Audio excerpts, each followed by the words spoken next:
Good evening and welcome to Littleton School Committee meeting for June 17, 2021. We are coming to you live from the Littleton Firehouse in person for the first time in over a year.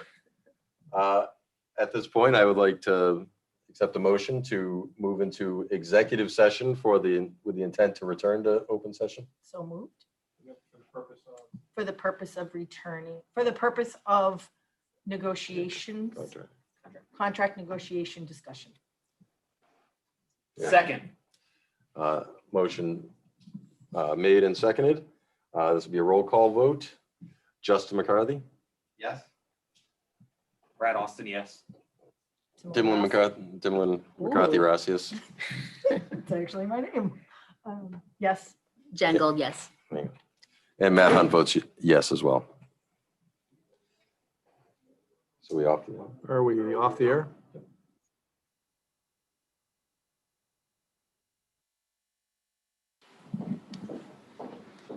Judy, are the mics on? Yeah, okay. Okay. Welcome back. Welcome everyone to the June 17th school committee meeting live at the Littleton Fire Station. Woo. Come on in and take your seats.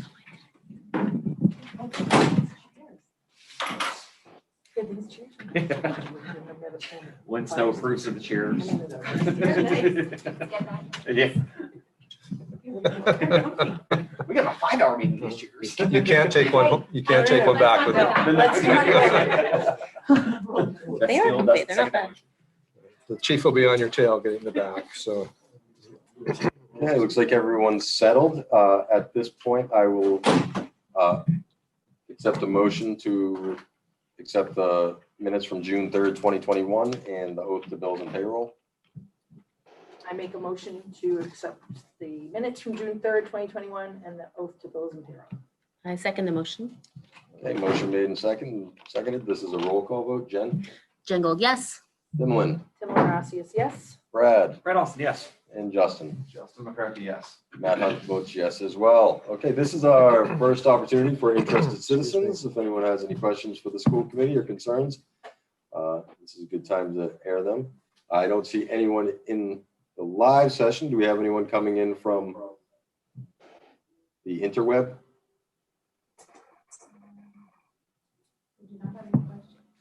Okay. At this point in the meeting, we're going to turn it over to Dr. Clenchy for recognitions.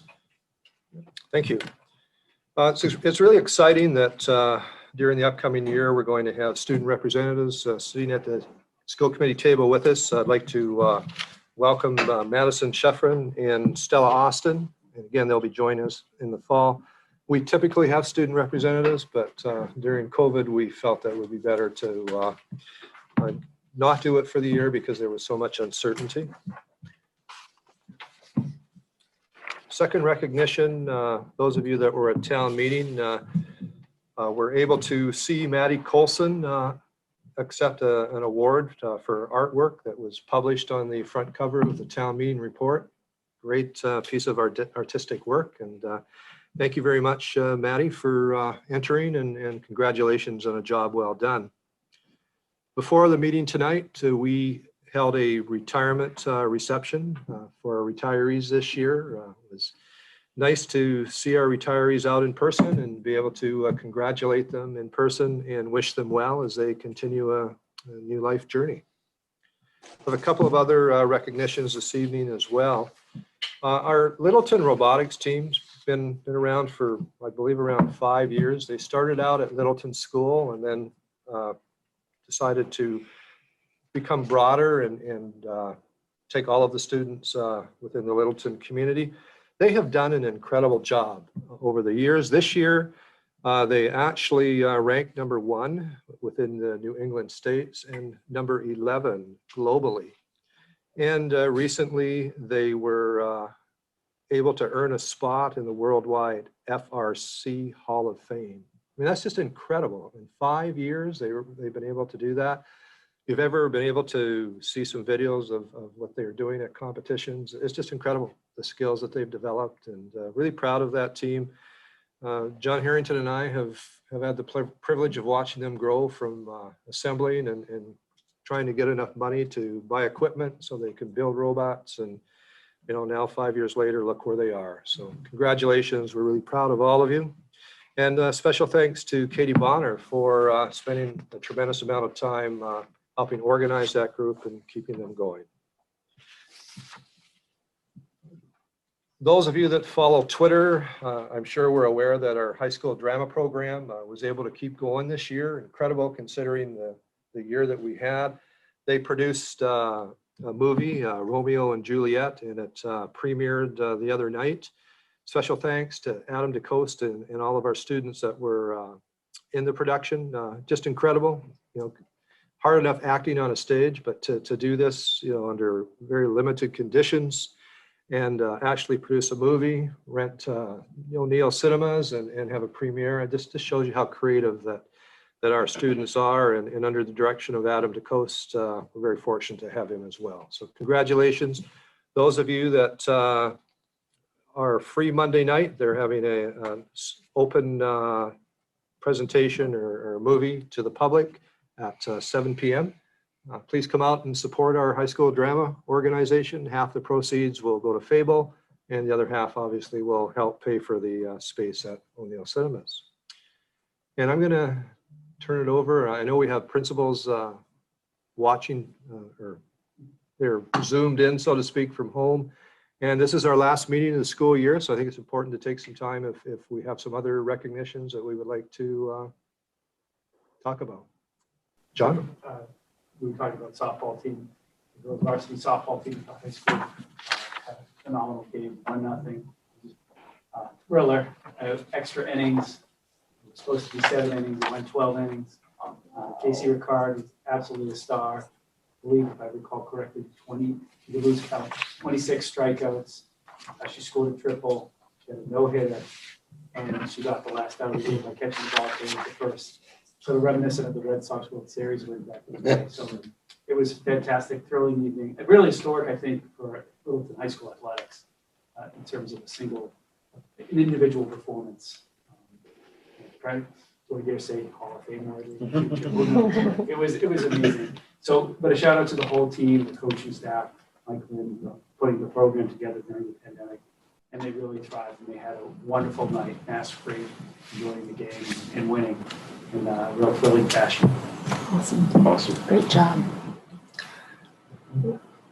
Dorothy, do we have any other principals that would like to? Michelle. Oh, we get to test this now. All right, testing 1, 2, 3. Coming in. Am I coming in clear? Oh. They might hear wrong. We might hear. Whoops. Maybe we can't hear because we don't have. And Michelle, go ahead. Testing 1, 2, 3. Yes. Yes.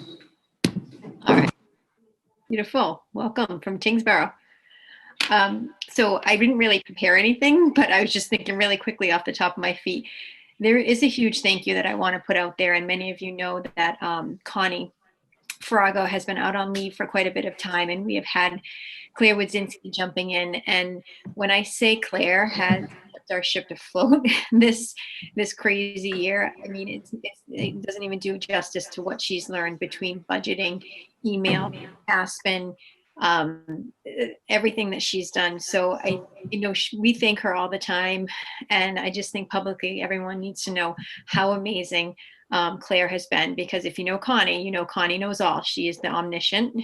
She's run that ship before, I got there with Mr. Faraday, and I just want to give Claire the biggest kudos and thank her from the bottom of my heart. And I know the staff feel the same way. So thank you, Claire, for jumping in what has been already a very difficult year. So, and always the teachers and the kids and the parents. It's weird that it's the end of the year coming up. It feels like it was fast, but also slow. So just again, we can't thank our staff enough. So that's about all I got. Thanks. Thanks, Michelle. Hi, can you hear me? Good. Gerald Temple from Bolton, Massachusetts. I just wanted phoning in from Bolton, Massachusetts. I just wanted to take a minute and thank all the grade level teachers at Russell Street. As things were changing at the end of the year, we decided to bring all the kids together to have some kind of a air quotes field day activity time for kids. And we had picnic days that we got rained out at the beginning of the week, but we had 5th grade picnic day yesterday and 3rd grade picnic day today. 4th grade picnic day is tomorrow. We were able to bring our remote classes onto campus to be outside and play together with the kids. It was great to have them see each other. And the teachers really and Andrea Romano and I worked to put this together rather quickly. So I just wanted to say thank you to the staff. It's been 2 really great days, and I'm looking forward to a great picnic day tomorrow. Thanks, Cheryl. All right, I'll jump in. I just want to say, obviously, thanks to our educators who worked so hard this year to pull this thing off. It's amazing what they've done. You guys all got a taste of this with all the technical difficulties, what our teachers went through for the last 6 months. And I think it's important to recognize, like, this was a lot of work, and they really got proficient very, very quickly. But the group that I really want to thank are our 8th grade students. They have missed out on so much of the middle school experience. No Washington, D.C., Mount Monadnock, Six Flags, all the things that happen in between. And I think it's, so amazing and such a credit to them that they have shown up and have been wonderful. They just have been, the attitude has been so great. They've taken everything in stride, and we're really fortunate at the middle school to have such a wonderful group of 8th graders. It's sad to see them go because I feel like we didn't get to see the best of them, but I wish them all the best as they move on to the high school, tech, or wherever else that they may be. Thanks, Jason.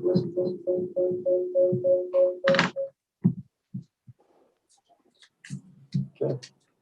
We'll now move on to old business. Dr. Clenchey, you wanted to ask for the school committee to approve the date for the recognized holiday Yom Kippur from September 15th, 2021 to September 16th, 2021. Yeah, that's correct. When we originally created the calendar, Yom Kippur starts in the evening of the 15th, and we should have had the holiday on September 16th, 2021. So we're asking for you to revote the calendar. It's pretty cut and dry. We get a motion to change the calendar date for Yom Kippur from September 15th to September 16th, 2021. I move to change the date from the 15th to the 16th Of September. of September 2021 for Yom Kippur. Second. Okay, motion made and seconded. This is a roll call vote. Jen? Jen Gold, yes. Timlin? Timlin Rossi is yes. Brad? Brad Austin, yes. Justin? Justin McCarthy, yes. And Matt Hunt votes yes as well. Okay. We also have to approve the date for the school committee retreat. It was originally scheduled for August 19th to the 20th, and Brad had to cause some problems, and we needed to change it. So we figured out that we could all do August 12th and 13th. At this point, I'll accept a motion to change the school committee retreat to August 12th and 13th, 2021. I move that we change the retreat to August 12th and 13th of 2021. Second. Motion made and seconded. This is a roll call vote. Justin? Justin McCarthy, yes. Brad? Brad Austin, yes. Timlin? Timlin Rossi is yes. Jen? Jen Gold, yes. And Matt Hunt votes yes as well. Okay, moving right along here. New business. Mask Joint Conference 2021. Dr. Clenchey will give an overview of the conference to be held November 2021. Right. And we don't have the agenda yet, so it's going to be a very, very quick overview, but I'd really encourage you, if you can find some time to come down and visit the conference. It's a great opportunity to learn more about your role as a school committee member. It's attended by hundreds of school committee members and well over 100 superintendents, and well planned. And one of the nice things about this is you get an opportunity to meet fellow school committee members in different communities and talk about your trials and tribulations and all the great things that you've done as a school committee. So I'd highly recommend, that, if you have an opportunity to come down, that you do. You don't have to stay for the full 2 days. If you can come down for an afternoon, we can certainly accommodate you. If you'd like to take the whole thing in, just let us know and we'll make sure that you're registered. Where is it held? Hyannis. Okay. So nice place to have a conference as Yeah. well. Can we move to change that to August as well? Doesn't work that way though. Well, Yeah. How about the I'm 19th? busy. Can we do it then? Third through the sixth. Is that right? Yes. November 3rd through 6th. Yes, November 3rd to the 6th. So. Yes. For the week, right? I'm planning on going. I'm not sure what days will be on the agenda. I mean, once the agenda is out, do we need to get approval for? You just need to let us know Okay. that you'd like to be registered, and then we really believe in flexibility. I mean, you all have jobs that you need to do and other Well, I'd like to be responsibilities. So, if you can come down for an afternoon, just choose when you would like to come down and we'll make I'd it like to be happen. registered. Might as well take advantage of the July before, because I believe it's cheaper to register or something to register. Little less before expensive, July. yeah. And if anybody else sees that their calendar is free, just let us know and we'll make sure we register as well. Sounds good. All right, next on the agenda, the Littleton Educator Association's MOA. So when we were in executive session, we voted to approve the MOA that we recently discussed with Littleton Educators Association regarding contract pay. So Littleton Educators will be getting a bump of 2% in cost of living, and will also be receiving the $1,000 bonus that was given to non-LEA members last month. So I think that's a really great deal for everybody. I think everyone was pretty happy with that, and I'm glad we could make it happen. We need a motion. We need a motion. Yep. Oh, yeah. So, yes, so we're going to vote it again in open session. So at this point, I'll accept a motion to approve the LEA with the MOA, the LEA MOA. So moved. Okay. Motion made and second. Second. There Thank you you, go. bud. Motion made and seconded. We're better at this, I'm Sam. Jen Gold votes yes. Dylan, Emily Rossius, yes. Brad, Brad also votes yes. Justin, Justin McCarthy, yes. Matt Hunt votes yes as well. So that's, okay. Now we're moving into presentations.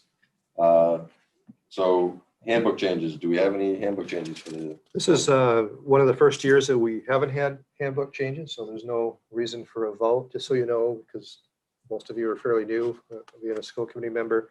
If any changes are made to school handbooks, they need to be voted by the school committee and adopted by the school committee. So this year, we don't have to do that, but this is really atypical that we don't have some changes. Can I ask a question? Sure. During the year, we adopted a new harassment policy that, right, that was for staff and for students. Mhm. Will the handbook automatically reflect the new policy, or? Yes. Yes, So it that's, will. okay, Yeah. because we adopted it as a policy, and we don't have to Right. adopt it again here as well? Right. Okay. Right. Yeah. Okay. Next, we had mentioned last meeting that we were going to start looking at school start times. I know this has been a hot topic for many years now. Some people in the community would love to see our high school students starting later. A lot of data that is out there suggests that adolescent teens do better on more sleep and starting later in the day, that their brains are working better. So myself, Brad, and Dr. Cunchy and Steve Mark met to kind of just go over some preliminary scenarios, and we were discussing putting together a focus group really to work starting at the end of the summer to do a little bit of research on this, involving not only school committee, but parents from who have children in the various schools and staff. Is anything I'm missing at this point that we want to mention? No, I think what we talked about is gathering data about other school districts that we have athletic associations with or partner with in other ways, and just seeing where they are, just so we have an accurate sense of the lay of the land, and the notion that over the course of the next 12 months, we'll develop a reading list. And so we as school committee members can all be reading the same things, figure out what the best research, whether it's from other school committees or scientists or whatever it is, just see what's out there that we need to read. And so we can start our conversation with a kind of common base of knowledge, and then set up a process through which we can get other people involved, whether they be partners, the LEA and parents and others. The other thing I think we talked about was, what was it? It was the, completely blanking. Consultant? Yeah, no, it wasn't consulting. It was we did talk about maybe having consultant. Talked about various scenarios. Yeah, different scenarios. Oh, no. So we looked at the research that previous school committees had already done. Right. And we, Dr. Clinchy prepared those packets for us. So we can, again, we're not reinventing the wheel here. We're going to look at what the school committee had previously done, but also try to reach out to other schools that in the area that have considered making changes and made them, and what have been the benefits from that 2 to 3 years out, and those that consider making changes and didn't make them, and think of, learn from their process as well. So whether we involve consultant or not, I think we're going to benefit from other people having gone through this before. I think that's the best way to do it. I love the idea of a reading list, by the way, and thank you for, in the future, pulling that together. I look forward to that. But I do think there's so much knowledge to be gained by others. Like you said, we're not reinventing the wheel. Other schools have examined this. Some have done it, some haven't.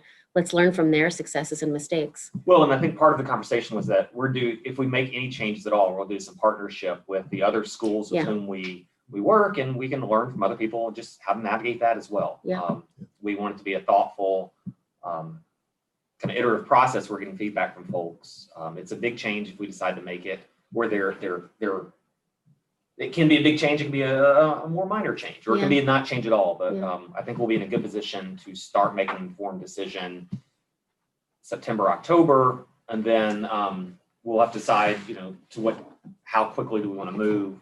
But I think we'll be well situated to make those decisions next year.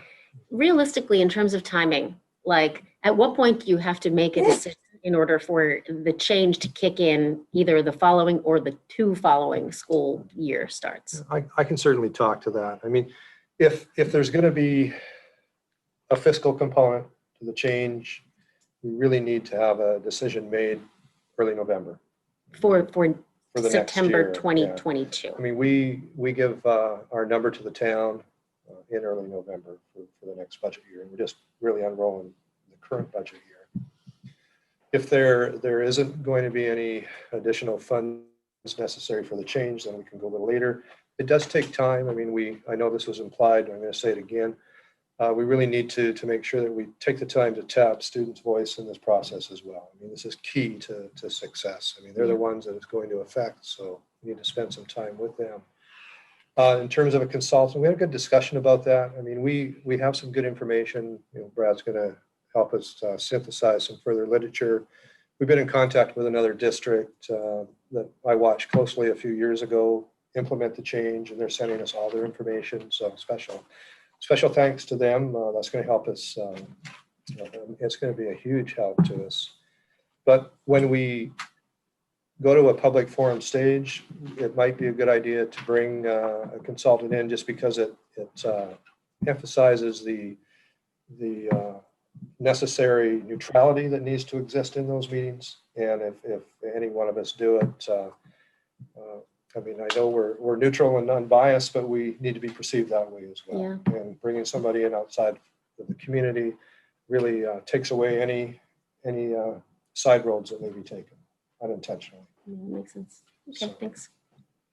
And so I think we have a good plan in place and it's going to be a good exercise, regardless of the outcome. Whatever we decide, I think it's worthwhile exercise, and maybe we can make some changes that or not that whatever is best for the community. And I think that's really what we're looking to do.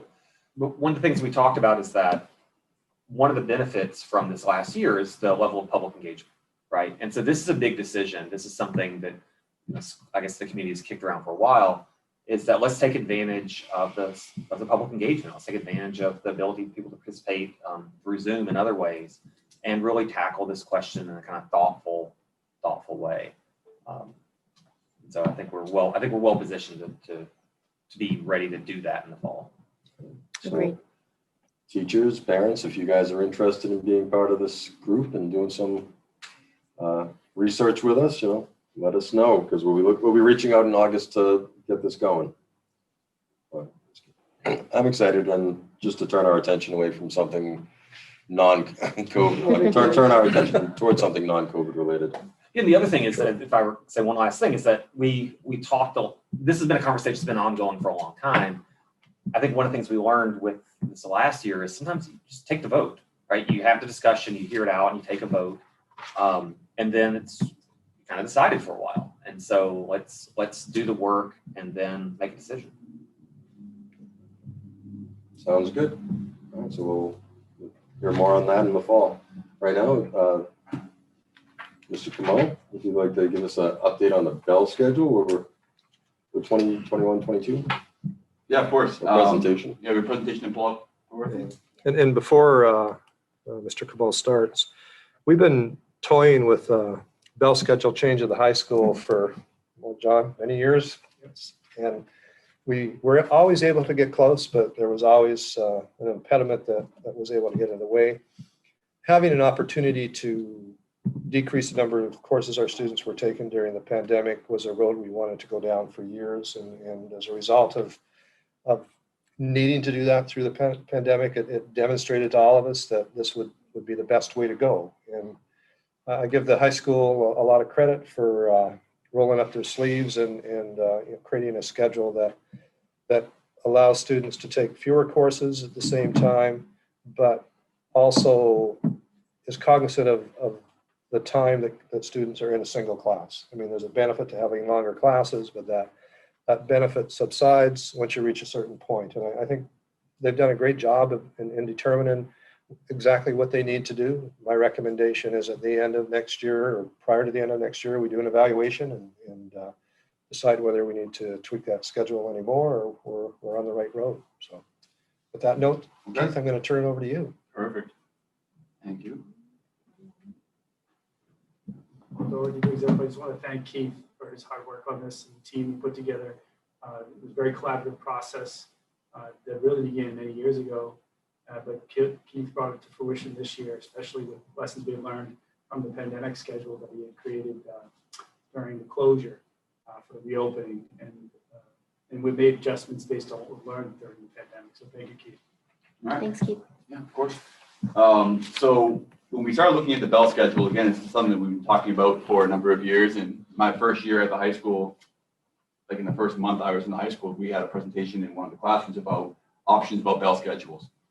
Then we got to this year and we had to change everything no matter what because of the pandemic. So we had an opportunity to learn a lot from this year. And so as we kind of reimagined what we wanted to do with the bell schedule, it was really more of a part of a more global perspective on kind of what was going on and how we're doing things.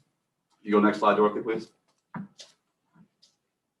So if nothing else from, there's some animation, you just gotta click through it, sorry. If nothing else from this year, the pandemic has forced everyone on the committee in the high school and all schools to reevaluate and consider like what we do, why we do it, and how we do it. And it's also brought to the foreground student social emotional health, the importance of meaningful connections with students and staff, and then also the school culture and school climate being very important components to what we do and why we do it. So that's really kind of where we started with our reevaluation this year of the bell schedule. So next slide, please, Dorothy.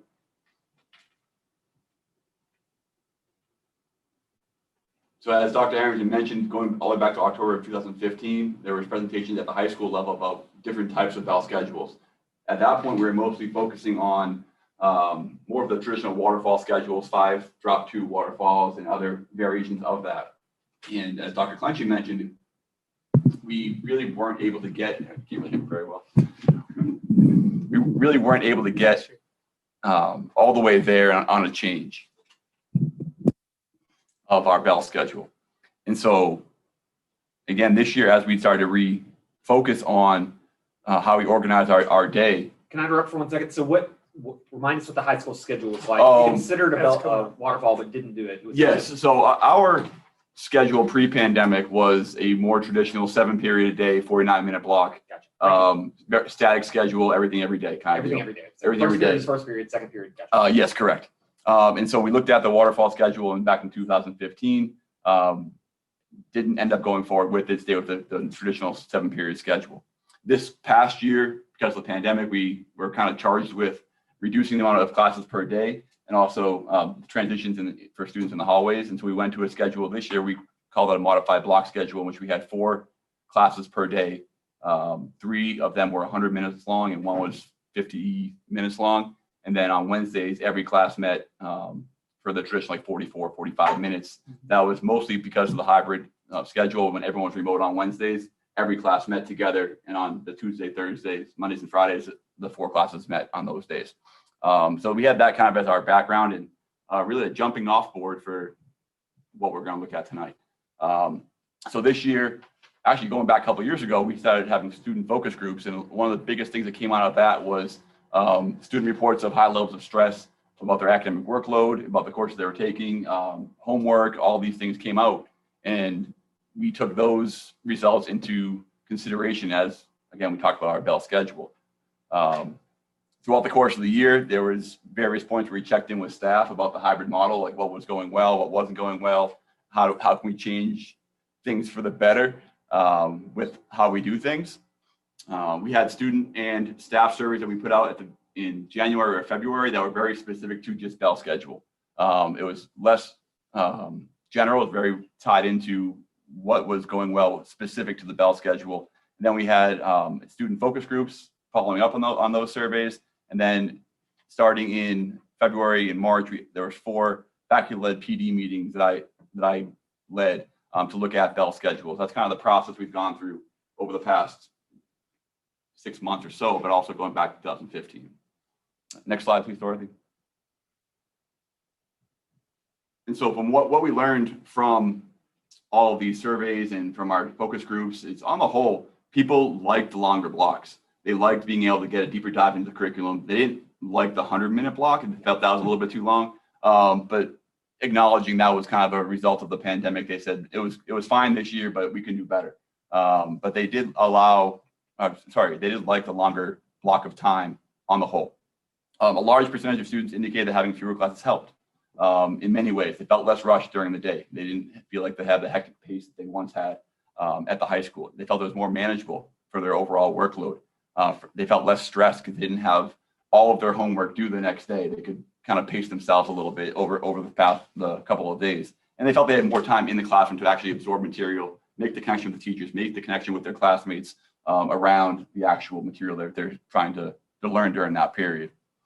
There was some concern as we looked at these surveys about a lack of daily exposure to material. Just some of the teachers in particular and some students felt that they needed that daily practice. And so is that more pronounced for some subjects than others, like languages? Yes, it was. It was more pronounced, I think, in mathematics and science, where they felt it was. But not the languages? Not as much. No, some of the world language teachers were really looking forward to a longer block type situation. They felt outside of the daily practice, they felt it'd be more difficult to monitor student work completion as consistently, if not seeing them every day. And so we kind of kept that in mind as we move forward with our planning. And students were looking for more opportunities to connect with teachers.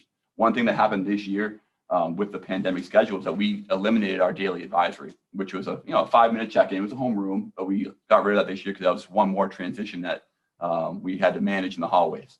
And so we went to a situation where we had 1 advisory period per week.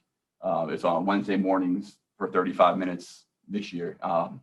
And it was an opportunity to do the same types of activities that we had in advisory before, but it wasn't happening every day. So a lot of students responded saying they kind of missed the daily connection with advisory teachers and just teachers in general. Next slide, please, Dorothy.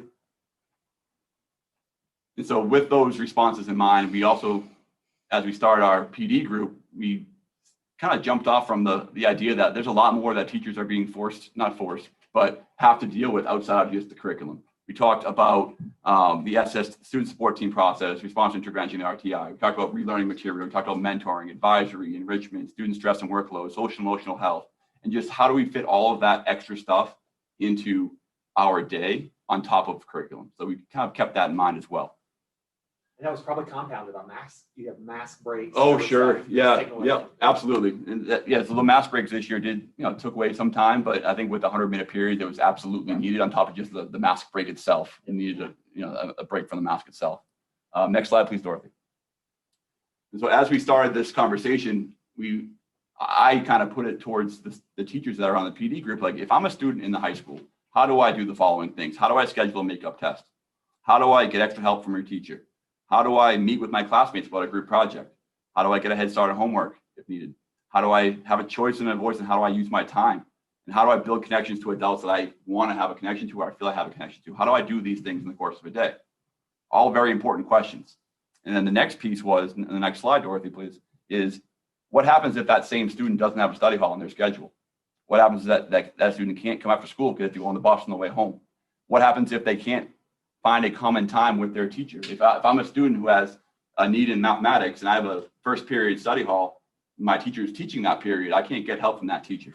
And so that's kind of where we had with that. And what if I don't have the self-confidence or the skills to ask for help from a teacher? How do I figure all these things out? And so what we kind of came up with, and there's a lot of schools in the area that have started to look at a similar type schedule I'm about to present, is trying to build in time into the school day that can provide that support for students and provide more equal access to help for all students who maybe can't stay after school. So on the next slide is kind of what we came up with for a schedule. And so what we see here is a rotational schedule that is not a full waterfall schedule, and I'll explain why in a second, but also we have built in a 35-minute flex block in the middle of the day. And so that flex block is what I am kind of like particularly excited about, because it provides some of the answers to all those questions that we had in the last slide. It provides opportunities for extra help. It provides opportunities for counselors to meet with kids and all these things. And so if you look at the times are on the left-hand side, we didn't change, obviously, the length of the school day, but we did change the length of the periods that will go going forward. And so we had a little bit of not a conflict or a challenge, that's a good word, thanks, John. We do have some traveling staff in between our building, Russell Street, and other schools. And we had to find a way to be able to accommodate those staff members, because their classes couldn't meet in the first period of the day if they're not physically in our building. So what we did was we identified 2 periods that would meet during the first period class, that teacher wouldn't teach at the high school. They're always at, say, Russell Street. And we had to have that as a constant. It never was going to be integrated to the rest of the schedule. So that period, we took our A mod and our B mod and put that kind of as a alternating period in the first block of our day, followed by the flex block, and then following that was the 3 out of 5 rotation of the other class periods. And if you look at this, it looks kind of confusing, but it does really flow and is really consistent once you kind of get into it, because it turns out to be a 10-day rotation on paper, but in reality, every Monday it's always going to have C, D, and E mod. Every Tuesday will always have F, G, and C. The only difference is whether it's A day or a B day kind of deal. If you go to the next slide, Dorothy has a whole 10-day kind of view of the schedule, and kind of it highlights some of the rotation. This mock-up was put together by Kathy LeDuc, who's in charge of our tutoring center. She kind of put it together and color-coded the whole thing to help her students, or envisioning her students needing the support of what period is meeting on what day, and she color-coded. So like the purple is Gmod, and it shows where that meets on each given day. And so in that flex block, like I said, I have the advisory listed there, and I'll explain kind of the structure of the flex block a little bit later, but just shows the rotation. So in the first week, again, Monday is always Monday, Tuesday is always Tuesday for those bottom 3 classes, and then the top class is alternate A day or B day.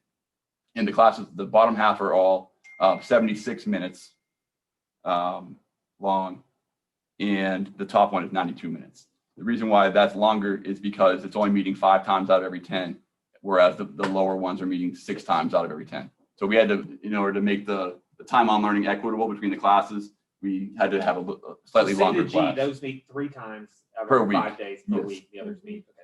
Yeah, and Three, another three. benefit of this rotation is that, in talking with teachers, many of them were very interested in having a rotating schedule because the dynamic of a class is different depending on when in the day it meets. So the same class, if you look through the C to G, the same class will meet once in the 9:30 slot, once during the lunch block slot, and once at the end of the day. And it's really interesting to see the same group of kids having taught in this type of schedule before at different times of day. Sometimes, kids are really struggling to wake up in the morning and coming in, or they're end of the day, they're getting kind of burnt out. And so it does kind of spread the wealth in terms of the class dynamic by rotating those classes throughout the I call it the afternoon. It's really the after advisory block. Sorry, 9:30 a.m. 9:30 in the afternoon, exactly. Can I ask a question right now? Yes, of course. So if I'm understanding it correctly, like let's say the G is Yes. science. Mhm. What is the science teacher doing on the days when there's no science? Well, so our teachers teach 5 out of the 7 periods to begin with, Okay. right? So all of our Oh, teachers have 5 periods of instructional time. Then they have prep periods, and sometimes they have a administrative duty, like a study hall or a hallway duty or something Okay. like that. Yeah, so this is a student schedule, not a teacher schedule. Correct. This is a student schedule. Got it.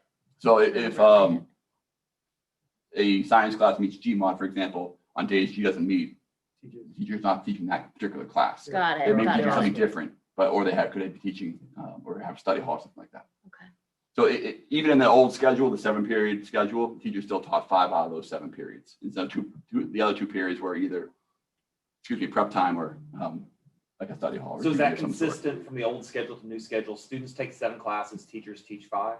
Yeah, correct. So students take up to 7. Up to 7. Well, yeah. Many like students it's take 6. 6. Many students Study. take 6 with the study hall. 6 is the requirement. Yeah, we got the minimum of 30 credits, which is 6 classes. Thank you. So, Are any of these electives? yes. Okay. So if you look at the traditional schedule, there's the 5 really core classes: the English, math, history, science, world language. Got it. And then there's the phys ed, the arts, those types of elective courses. Those are the electives, more Yeah. the Social arts. studies. So we do have some Okay. electives that are in the science department or the history department, but they're not required courses. Okay. Something like economics or. I have a question for Yeah, you. go ahead. I know band was usually the last Yeah. period of the day. How are we fitting that in? Like, are we? Band That's a big part. is still part of that, and I guess full disclosure, that's part of the reason why we have that standard A and B mod schedule Oh, on so top. it's gonna be towards the, Yeah, it'll always be in the bottom 3. okay. So looking forward, making the schedule, band is still classified as G mod, and so it will meet whenever G mod meets. Yeah, Oh, and okay. credit to you, Mrs. Bridge was consulted frequently. Oh, yeah. on this. Oh, no, Yeah, I absolutely. figured she was. Oh, I yeah. just, having a band student. I No, know absolutely, She no. looked forward to her end of day band to like, Absolutely. to just, Right. Band really restricts the flexibility of their schedule. yes. It doesn't matter Across what high schools schedule across the you country. Yeah, exactly. It limits our flexibility. Yep, so we had that securely in mind as we made the schedule. Yeah, I was just wondering, looking at it. Thank you. Yep. Yeah, so we obviously classify band as any other subject, any other class. Right. Yeah. So a very important question on the next slide, Dorothy, is like, how does lunch work, right? And so it's very important often for kids that, go ahead. You said you mentioned earlier you will talk about flex block and what's. Yeah, it's coming up. Okay, thanks. I got you. Okay. And so lunch will be different a little bit. It'll still be split up into 3 lunches as it has always been. First lunch, second lunch, third lunch, and it's always going to be based on what class you have that period. Now, the one, I guess, trickier part about a rotating schedule is that your lunch periods shifts from day to day. And I feel that is a benefit because over the years, myself and the guidance counselor spend many a day trying to figure out how can I switch a kid's schedule so they can have lunch with their friends, right? So kids come in and say, I don't have lunch with any of my friends, and can I switch my class to this other class that my friends are in, or another third lunch class? So there's always going to be a situation with a rotating schedule where you're going to have lunch with some of your friends on some of the days of the week. Well, it may not be every day, but it'll be some of the days. The other piece of this is with the longer blocks in the day, we have built in time in between lunches to give the cafeteria staff time to prepare for the following lunch. There have been many times over the years that one lunch is ending. It's supposed to have a 3-minute buffer in between the 2, but there's already kids lined up like at the bell to get lunch before they're even cleaned up. So we built in we're able to build in like a 12-minute break in between each lunch to give the cafeteria staff, number one, time to maybe get something to eat, have a drink of water, but also prepare for the following Is there lunch less period. traffic, less Less, congestion in the less traffic in the hallways? hallways. There shouldn't be any situations where kids are already, lined up by the door to get to lunch, for second lunch in particular, third lunch. So these kids are going to have to find like who they're sitting, their lunch table, 3 different scenarios. 5. Ooh, Yeah. That's a big ask. Okay. 5 different days, yeah, 5 different days. I know there's, kids are creatures of habit and they sit in this table with these kids every time, but it's okay to sit with other people sometimes. It's gonna be a mix-up day every day. Absolutely. Yep. And is the current lunchtime 24, 25? The current lunchtime is 22 minutes. Okay. So we It's a actually, little bigger. we did add 3 minutes to each lunch, which doesn't sound like a lot, but, In high kids- school. Forever in lunchtime. yeah, kids were asking for that, for more Yeah. time for lunch. And, Yeah. we were able to find, 3 minutes doesn't sound like a lot, but for kids trying to hang out with their friends for a couple extra minutes, 3 minutes is a lot. We do need time on learning requirements. Oh, absolutely. I have that all broken down coming up too.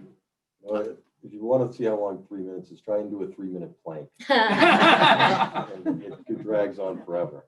There you go. Next slide, please, Dorothy. So the next couple slides just kind of compare the schedule that we used to have, the 7-period, 49-minute schedule with the 5-minute advisory, just on time on learning. That takes into account the half days that we have with final exam days and just the 162 regular school days into the 56,376 minutes, which is 996.9 hours, which is above the required 990 for time on learning, but it's pretty close. It's real darn close. Yeah, and so we were always, in years past, we had a midterm exam week, which are half days, which kind of cut down on time on learning. So we had to adjust that because we were really kind of razor thin in our margin for time on learning. So, as you'll see going forward, we've addressed that as well. Next slide, please, Dorothy. So the current schedule, which is what we have this year, the pandemic schedule, if you want to call it that. We did have a 1 day a week, 35-minute advisory. And advisory does count for time on learning because of the activity that can happen during advisory. We had the 100-minute classes, 3 per day, and then a 50-minute class for the EMOD, which is what we did this year to make the lunch consistent. It was really important for this current year to keep lunch consistent because of like contact tracing stuff. So we couldn't have the rotating lunch period with a lot of random kids sitting at different tables.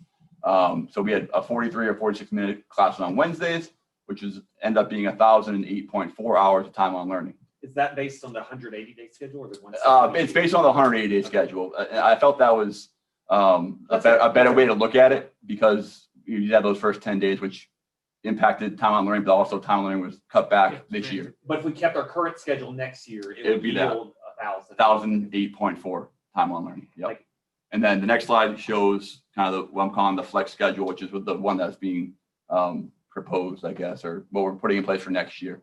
35-minute flex block every day, 76-minute classes, 3 per day plus the 192-minute class. Again, broken down to equals 127.4 hours of time on learning. So we've increased our time on learning considerably on the whole. Now, there is a daily class learning minutes reduction because of the less meetings per week, but I can address that with the flex block as well later on. What was the difference between this slide and the previous slide? The previous slide was the schedule that we're doing right now, the pandemic schedule, Okay. where we have like the 2 block days and 1 that meets every day. And then the flex schedule is the one that's going forward. All right, next slide, please, Dorothy. So what we've identified as some of the pros of the flex block schedule.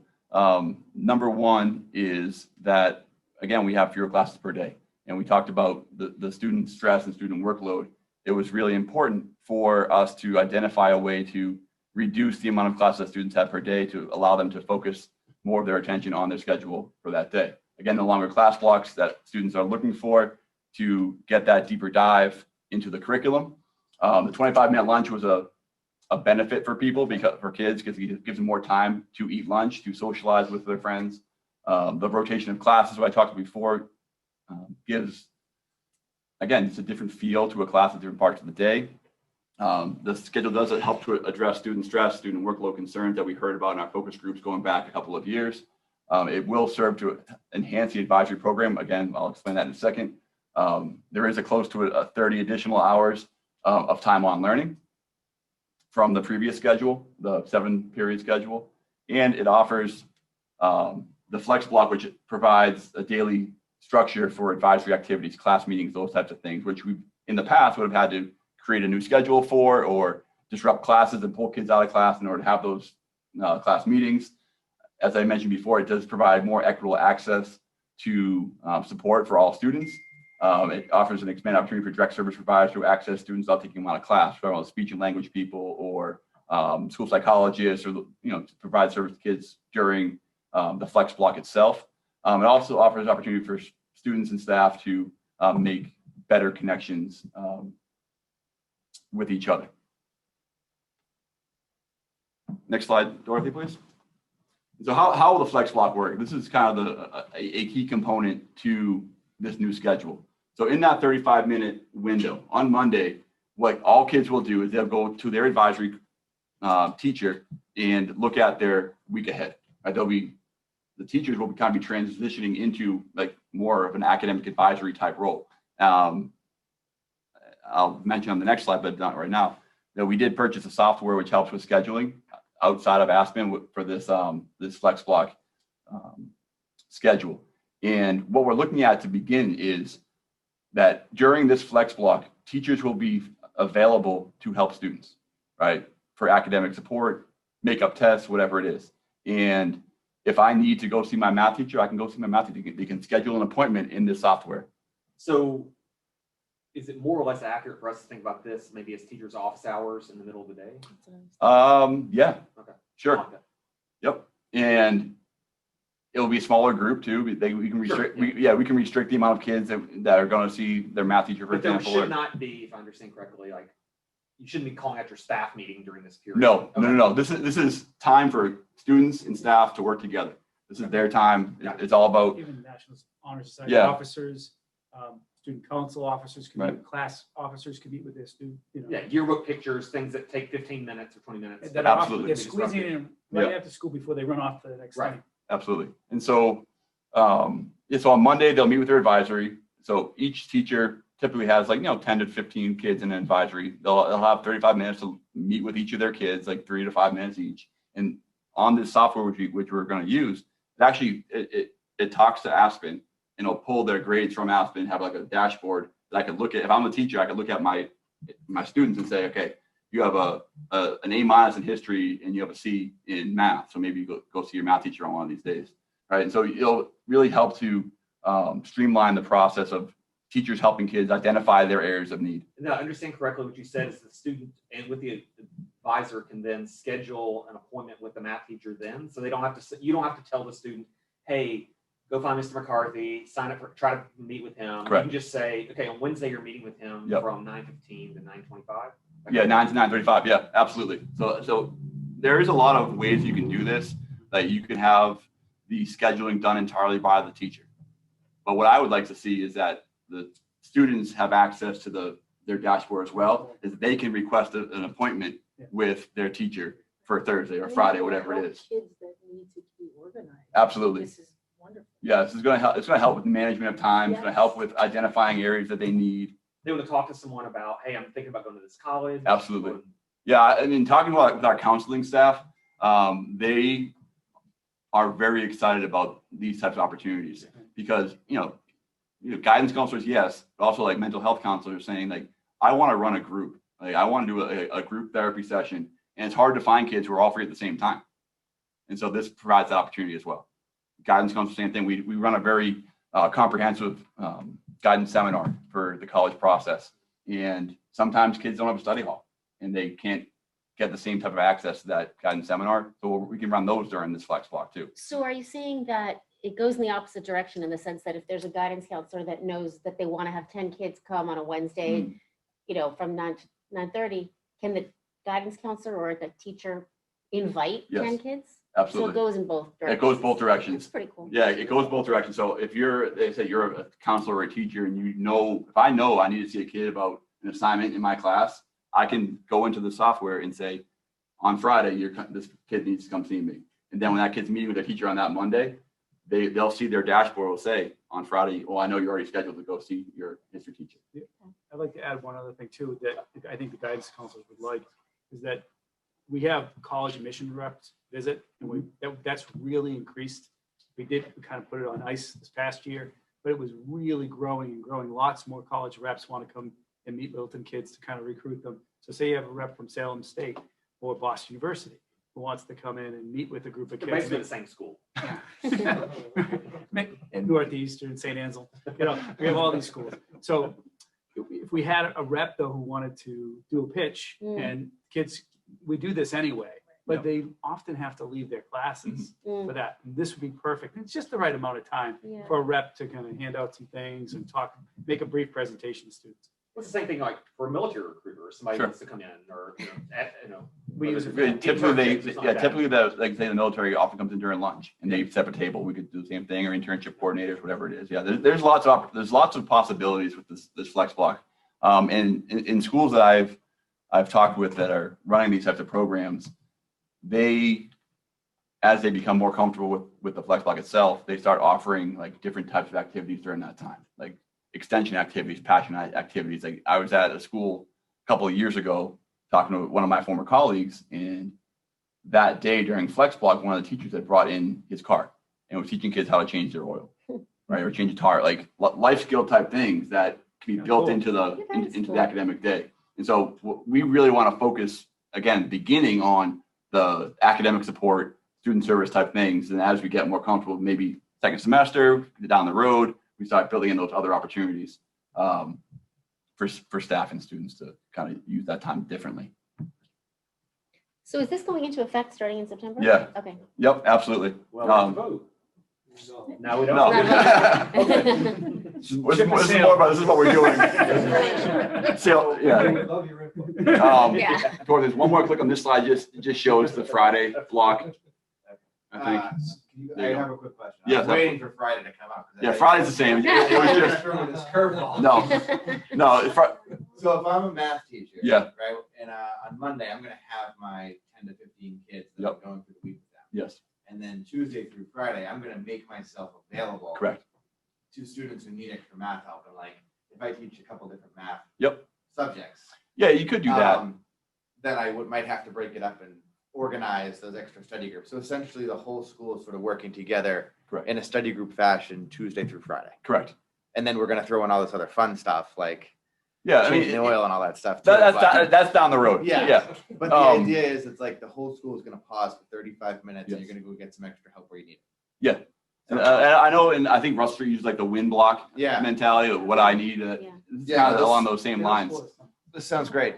What I don't get, sorry if I'm being, like if a kid wants to see their math teacher on a Wednesday in their flex block, but that math teacher's doing like a special little course for 10 kids that she invited. How does that match up? How does that work? So again, as you get more into the day-to-day activity, the teachers can put in preload what they're doing on each day. And so if I'm a history teacher and I know that I'm doing a meeting with some group on Tuesday, I'll put that in. If you're a student who doesn't do that activity, then you pick it as a day.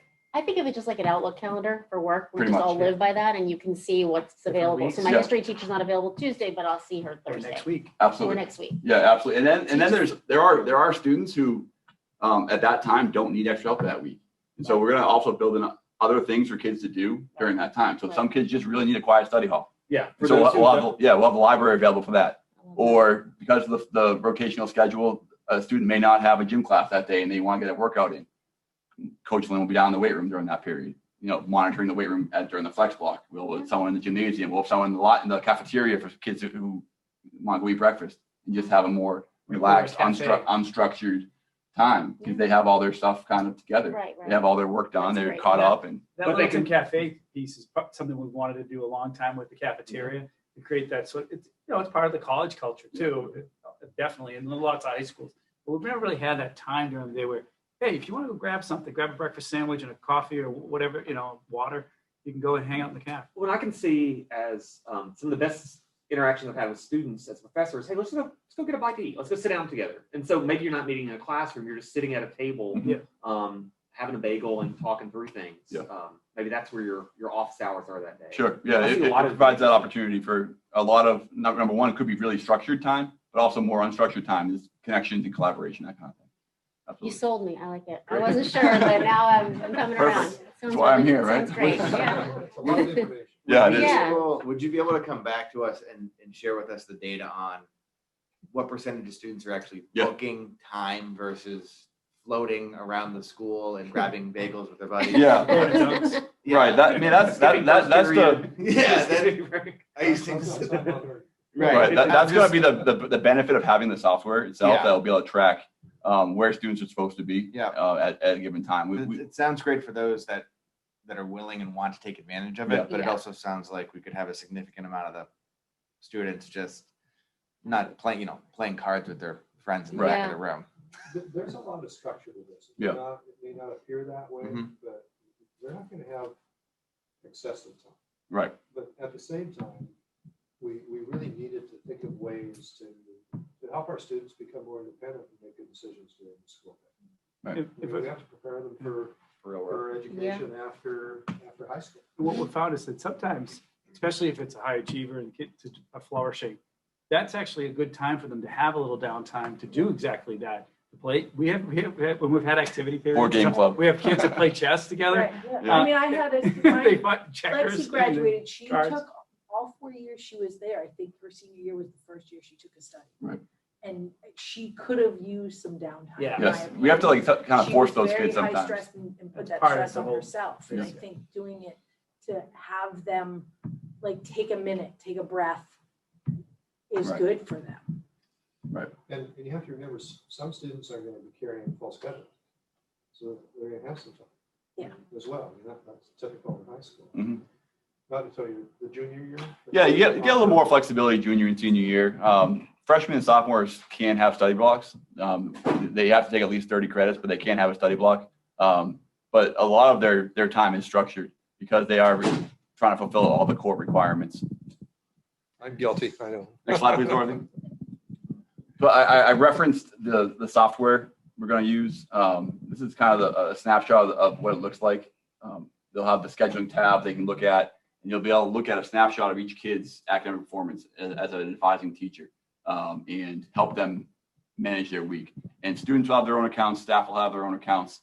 And so a student who's really kind of motivated to access help, if you want to call it that, can go on a weekend and plan the week ahead and request meetings or request appointments with their teachers. And the teacher will have the ability to, I guess, turn a kid down if they have to, because we don't want certain students monopolizing all the time. We don't want, for example, I don't want to pick out any random class, but we'll say AP Physics, right? We don't want the same 10 AP Physics kids always going to see that teacher and monopolizing all the time for that teacher, because that would kind of block out other students from accessing help from their teacher if they take a different class and not like, DP Physics class or something like that. So one thing that I've seen in, again, talking with other schools who are doing this, and actually I got access to their parent survey results, and some of the parents were saying that they couldn't have their kids access to help because all the AP kids are taking all the time.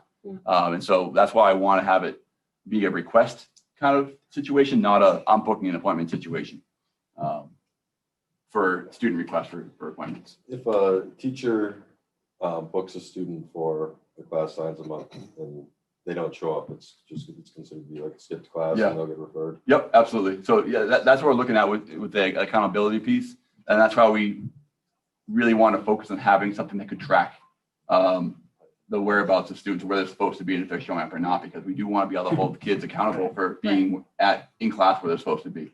So yes, that's why we have. They could be have anywhere. this. otherwise. Sure. During our focus group meetings, we heard loud and clear that our students really wanted some consistency in terms of exam schedules, et cetera. Does this help at all? I mean, one of the frustrations I have as a superintendent is that I feel personally as a professional, it's really important that we do whatever we can to make sure that we're not piling 3 tests on our students in a single day. And does this schedule permit a little more flexibility there? I would say it does. I mean, I think that's a multi-part question, because there's the situation where, you're a freshman student who's in like honors geometry, honors biology, honors English, and they're all on the same day having tests. Just the pure rotation of the schedule, all those classes aren't always going to meet in the same day. So that's the first part of the question, of the answer. The second part, it goes to more of the communication between staff about scheduling of tests. And so just looking at when these classes are meeting and coordinating their assessments.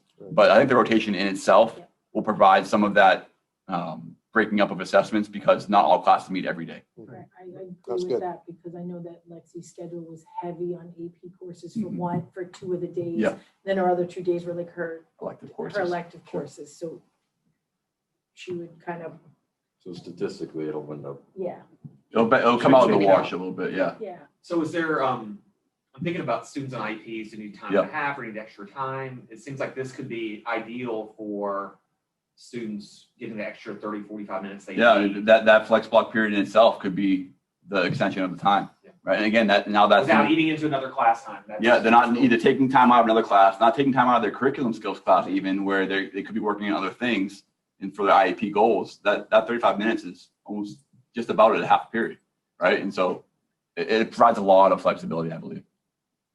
Next slide, please, Dorothy. It's the last one, I believe. So, as we went through the process, we wanted to make sure we were able to anticipate any challenges to our new schedule and implementation of our new schedule and make sure we had solutions. So one of the things that we felt might be a challenge that the different length of class periods may present a problem, right? Especially if you have, 2 sections of world history honors, one's in the 92-minute block and one's in the 76-minute block. There's some concern that it may present challenge with planning. So what we tried to do as much as possible is schedule classes with multiple sections in the same length of class. Now, was it 100% perfect? No, we couldn't do that because, again, we have like 4 or 5 sections of some classes, but we did our best to keep those multiple section classes in either I call it the afternoon or in the morning, in that A and B mod. We talked before about not having the same class every day may present challenges and seeing kids every day, but also presented maybe potentially teacher prep time, as is contractually required to have a daily prep. And so in order to address that potential challenge, we identified early on that a teacher would have to have either both A and B mod as a off period or neither A nor B as an off period because it presented challenges in the rotation. On top of that, we this year started having shared teacher duty responsibilities, like shared study halls. We went from, again, a 49-minute period to a 100-minute period this year. So what we did was we kind of paired people up and they split that block and they had half the block was prep, half the block was duty, like study hall, whatever it is. So and is that then how it works? Is it, if it says, the contract says they have to have one kind yeah, of class block? it says blocks. I think, I don't want to speak out of turn here, but Okay. I think the language in the contract was geared towards the previous schedule. But So we consider a 50-minute kind of. that's what we did this year. coherence. That's what we did this year, working with the teachers. And going forward, what we were able to kind of figure out was we could kind of further share that responsibility. So say it would be like 3 teachers who share a study hall, for example, a CMOD study hall. I would cover the study hall on a day where I had 2 periods, like C and something else off. And then, Brad, you would cover it on different days. Now, so we'll share the responsibility. So ensure that teachers will have an entire prep period during every day. So that was another, thing that we knew was coming, and we knew would be a challenge with a new schedule, and we wanted to make sure we had an answer to that question. Not seeing every class every day. That some students need daily practice or more attention, and what we feel is kind of a solution to that is the flex block. Everywhere I've been looking at these types of schedules, I've been to NEAS presentations of the schools looking at these types of schedules, is there are students who need extra help or more time in a class. And the beauty of the flex block is I can schedule that kid to use that extra time. And in that same class, there are students who don't need that extra time and they can schedule their time somewhere else. And so it helps the teachers to really focus their attention and their time on the kids who need it the most in that particular class. And the other kids can go to another area of need. And then the last piece was that individual classes may lose up to 10 hours of seat time because of the different schedules and not meeting every day. But again, if the students need more time to get more access to material, we can schedule more time during flex. We can, build in other activities. And I think that's offset somewhat by the extra depth in the material that you're getting in the longer block as opposed to the 49-minute block. That's what I have. That's great. Thank you. That's good. Yes. Any other questions? Yeah, typically, we kind of all chime in the end and have our questions, but kind of handle most of them as we went through, which is fine also. Yeah, I think that a lot of school districts, I know my own is doing the same thing this year because of the pandemic and having to change the schedules. It was the perfect opportunity to go in and finally make these changes. So it looks like you guys put a lot of effort into it, a lot of thought.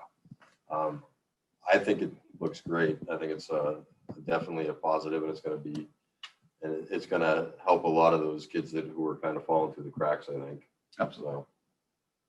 Does anyone else have any questions? Brad? Yeah, I think this is an example. We talked before, I know we talked with Jason about it, of how, one thing that this pandemic situation did is it forced us to to move on things. And I think our students will really benefit from the schedule. It makes a lot of sense to me. And I appreciate all of your hard work on it. I'll just point out that I think it's one things I like about our school committee is we have different perspectives. I'm saying this, I'm writing Justin out, this sounds great. He says, it sounds expensive. How expensive? Like the software costs and stuff.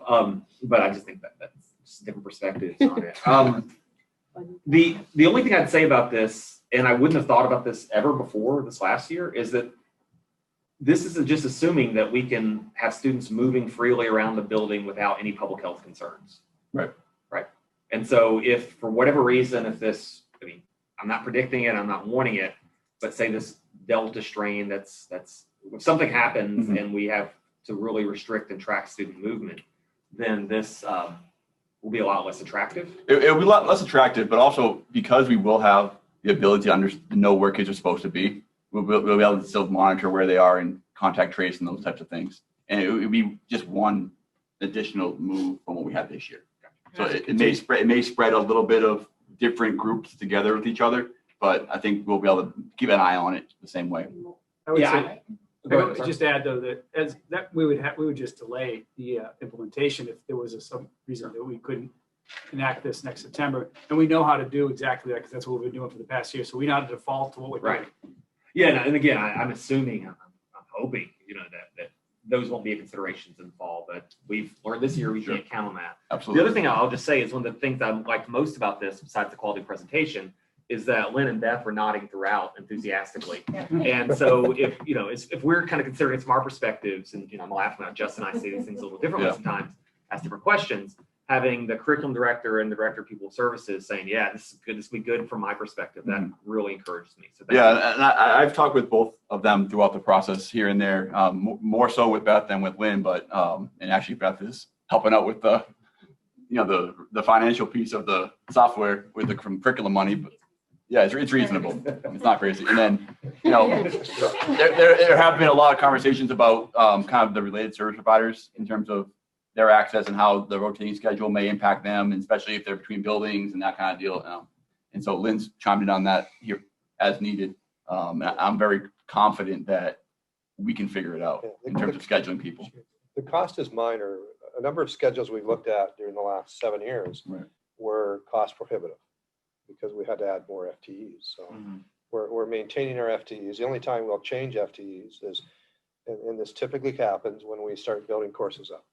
For example, our high school math courses are under a lot of pressure now because we have more of our students taking multiple math courses, which is what we want. I mean, success, unfortunately or fortunately, I don't know what word you want to use, creates greater costs because we're trying to build programs which requires more staff eventually. This actually creates some nice opportunities from a special education perspective. Right. That's good. And I know, like I said before, Tracy Turner, who I've talked with a lot about this, she's on our task force. She's really excited. She's our school adjustment counselor. She's really excited about the opportunities this provides for, again, those group sessions that she hasn't really been able to access before. From like a CPAC or SPED perspective, I can just see there are opportunities for these, get some kids together and talk or provide small group support. Yep. I think it looks great. Thank you. So we have nods from virtually everybody. We really value your input, and this is why we spend the time bringing these things to you as a committee. You may see things that we don't. I mean, we've vetted this for hours and hours, and looked at it from multiple perspectives, and we're excited about this, but we want to make sure that you are almost as excited or as excited as we are. I'm super pumped about it. All right. I'm really excited. Can't wait. My son's going into high school, so I'll get to hear all about it. Mhm. He won't know any different, so. Nope. Right. Oh, exactly. That's true. That is true, but you can at least tell me whether he likes it or not. All right, thank you. Good work. Thank you. Next. Okay, this is the second part of our meeting for interested citizens. Did anyone come in? I see a woman in the, oh, that's Dorothy. Dorothy, do we have anybody online with their hands raised? Okay, that would move us into subcommittee reports. CPAC. Well, CPAC had a meeting what night was that? That was Tuesday night. It was Tuesday night. It was great. We had a business meeting, talked about plans. The one question CPAC had, I think, for this group or to air in a more open meeting was about, I can't read my notes. Is it ESSER 3 funds? Is that what I'm asking? Yeah. ESSER 3, They yep. asked questions about the plans for ESSER 3. And just, I think the understanding that people in the room had was that we're eligible for about $350,000 to $7,000 of funds, and just didn't know if the administration or if Lynn could speak to So our thoughts about using that money and if we are in fact eligible. it's a little over 300,000, like 330 that we're eligible for. We've had some initial conversations and brainstorm, but we have not had an opportunity to take it to the administrative team yet. We want to take not only our thought process, but we need input from ECC and SCC as well. We want to bring it to the school committee. The application date is in October. I can't remember the exact date, so we have time to do this. We want to make sure we solicit input prior to us making decisions. We want to make sure that every dollar we spend of this money touches as many students as it can. PMBC. No update. Budget. Budget subcommittee would just like to thank the town for voting through our aspect of the budget, and we received a couple capital projects that were on our wish list, and we're very appreciative. A big one was the new roof for the high school. I guess it's part of the roof for the high school, right? $800,000. So, go us, go Littleton. Good target. Yes. All right, and policy. Looks like we have a few policies that are There's ready for second. second reading. Right. So there were no changes to the policies. They're in the packet. So we have BA, BB, BBA. Anything. I don't think we need to read them all the way through, but so it's basically school committee operational goals, school committee legal status, and school committee powers and duties. Did anybody have any questions on these three policies before we? Is this the first or the second? Second reading. And all set. All right, so I'll take a motion to accept the second reading of the following reviewed policies: BA, BB, BBA. So moved. Second, Motion made and seconded. This is a roll call vote. Jen Gold votes yes. Timmerman, Timon Rassius, yes. Brad, But also, but yes. Justin. Justin McCarthy, yes. Hot votes vote yes as well.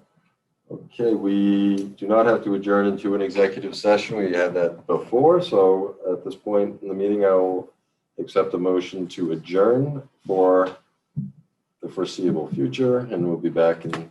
Before we do that, can we just, we began by acknowledging the resilience of our students, and the softball team and the track teams and the robotics club and drama. Can we just as a school committee thank the administration team and the staff Yes. and the teachers and the students just for, holy crap, we made it through it. We did. Made it to the end. That was a guarantee, man. We're all No, standing. Yeah, I just think that, I think it's worth saying, well done. and To like Turkey. this. Yeah, and we ended here Yeah, in that's person. especially. True. And like Yeah. this in person. That is Yeah. pretty We had cool. prom and we had regular graduation. Yeah. I thought the appreciation was implied, but yes, thank you. for- It's never implied. No, this is a celebration. I mean, being in person again. Is. We also need to thank our families. They sacrificed a lot this year to help us out. And, Absolutely. without their support, the year would have been a lot harder than it was. So, I mean, everybody deserves credit for making this work and considering what we were up against. We had a great year. I mean, our kids, our students were learning. You've seen many examples of how they've learned and how they've flourished during this difficult year. And we talk about resiliency, and I guess one of the best ways to teach resiliency is going through something that builds resiliency. And that's what we've done. So it's thanks to everybody. Good job, everyone. And the school committee as well. You put so many hours into this. Yeah, you guys did. I think it was a team effort from everyone, the community as a whole, so we were in a great place, and we were looking forward to hopefully, like we said earlier, 95% normal 2021, 2022, 22, tongue twister. But, all right, so at this point, Motion to adjourn. Second? motion made and seconded. That will be a roll call vote. Justin, Justin McCarthy, yes. Brad, Brett Austin, yes. Timlin, Timor Ross, yes. Jen, Jen Gold, yes. Matt Hunt votes yes as well. See you in September. All right. Thanks, Matt. Yeah, thanks, Matt. Thank you, Dorothy. Oh my gosh, yes.